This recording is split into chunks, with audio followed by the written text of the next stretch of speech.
साथ कभी नहीं रुका। उसे हमेशा भागने की जल्दी रहती थी। मुश्किल से 2-4 बार थोड़ा ज़्यादा वक्त के लिए ठहरा। पहली दफ़ा जब आया तो वो अजनबी था। मुझ पर मेरे अजीबोगरीब डर हावी तो रहते थे, पर वो अच्छा भी लगता था। वो सामने वाले घर में किराए पर रहने लगा।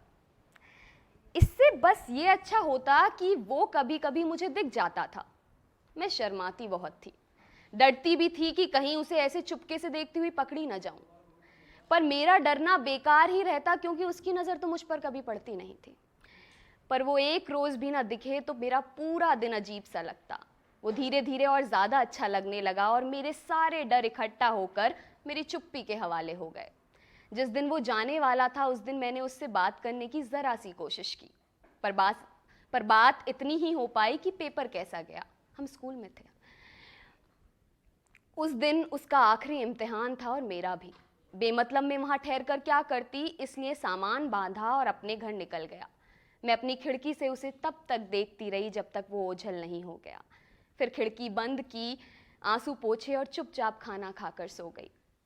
कुछ एक यादें जोड़ रखी थीं जिन्हें मैंने दराज के सबसे आखिरी कोने में पहुंचा दिया। वो यादें दिखाई नहीं देती थीं, इसलिए ये डर भी नहीं था कि माँ ने सफाई करते हुए पकड़ ली तो। जाने के बाद कभी कभी उस ज़रूर याद आता था वो।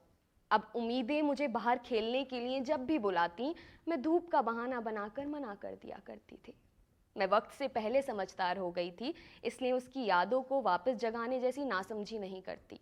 कम से कम कोशिश तो यही रहती। कुछ महीनों बाद मैं दूसरे शहर में रहने आ गई। वहाँ जाकर मुझे प्रेम की बहुत याद आई। नहीं जानती क्यों, एक रात में बहुत रोई भी। ये अजीब था, क्योंकि अब काफ़ी वक्त बीत चुका था। तमाम कोशिशों के बाद ये पुख्ता हुआ कि हम दोनों एक ही शहर में हैं।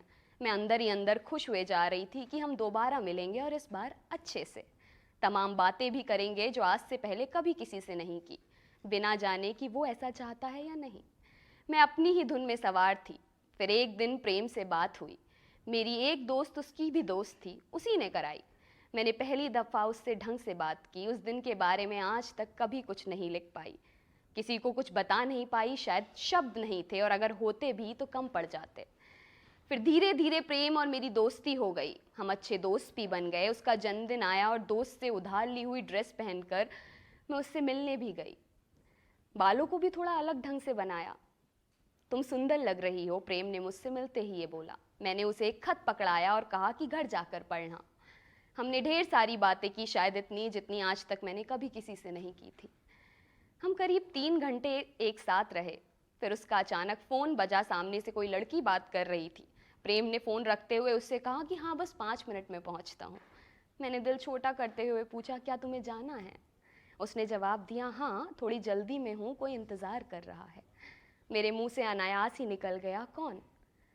और प्रेम की मुस्कुराहट ने मुझे सब कुछ बता दिया। पिछले 3 घंटे में पहली दफ़ा मैं उसके साथ दिल से नहीं हंस पाई, पर कोशिश की और झूठा सा मुस्कुराते हुए कहा, तो कभी फुर्सत से मिलेंगे।